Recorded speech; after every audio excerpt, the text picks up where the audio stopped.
Are you ready? Hi, this is Vijay. Welcome to my YouTube channel, Time for a Kadai.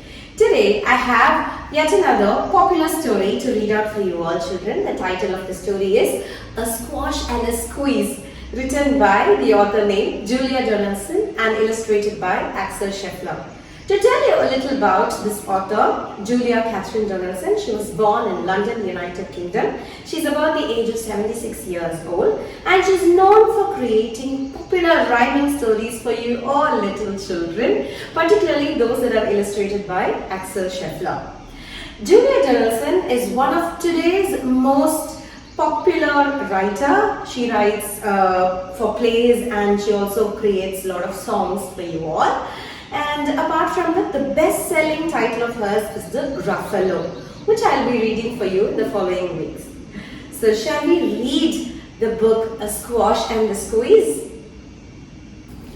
So that's the story, A Squash and a Squeeze. Looking at the picture in this book, children, any idea or any guesses what the story is going to be? See, Squash and a Squeeze. There you see an old lady, farm animals and a house. So looking at this, any guesses as to how the story is going to be? I can't wait to read this book. Shall we start reading the book, children? A little old lady lived all by herself with a table and chairs and a jug on the shelf. A wise old man heard a grumble and grouse. "There is not enough space in my room. Wise old man, won't you help me please? My house is a squash and a squeeze." "Take in your hand," said the wise old man. "Take in my hand? What a curious plan."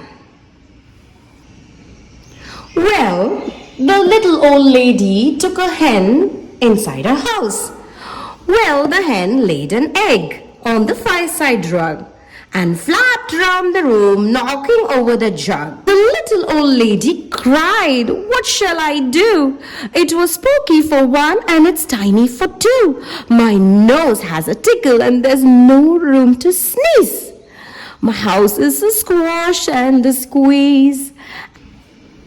And she said, "Wise old man, won't you help me please? My house is a squash and a squeeze." "Take in your goat," said the wise old man. "Take in my goat, what a curious plan." Well, the goat chewed the curtains and trod on the egg, then sat down to nibble the table leg. Lady cried, "Glory be, it was tiny for two and it's stitchy for three." The hen pecks the goat and the goat got fleas. My house is a squash and a squeeze. No.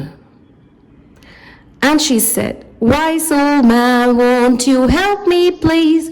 My house is a squash and a squeeze." "Take in your pig," said the wise old man. "Take in my pig, what a curious plan." So she took her pig, who kept chasing the hen and raiding the larder again and again. The little old lady cried, "Stop, I implore.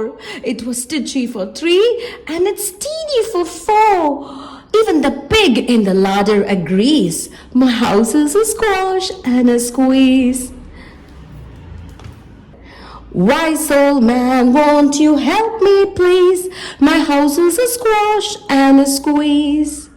"Take in your cow," said the wise old man. "Take in my cow, what a curious plan." She took the cow into her house. Well, the cow took one look and charged straight at the pig, then jumped on the table and tapped out a jig. The little old lady cried, "Heaven alive!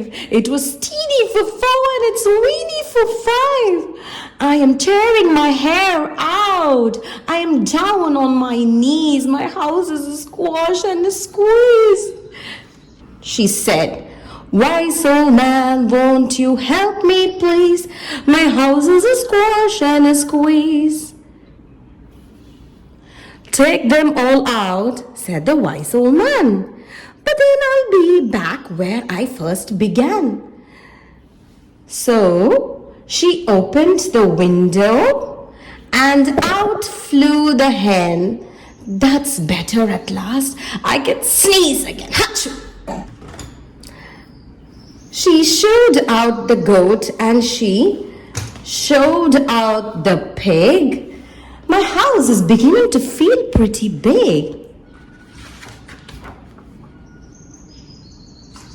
And then she huffed and she puffed and she pushed out the cow. Just look at my house. It's enormous now. Thank you, old man, for the work you have done. It was weedy for 5 and it's gigantic for 1. There's no need to grumble and there's no need to grouse. There's plenty of room in my house. And now she's full of frolics and fiddle-de-dees. And it isn't a squash and it isn't a squeeze. Yes, she's full of frolics and fiddle-de-dees.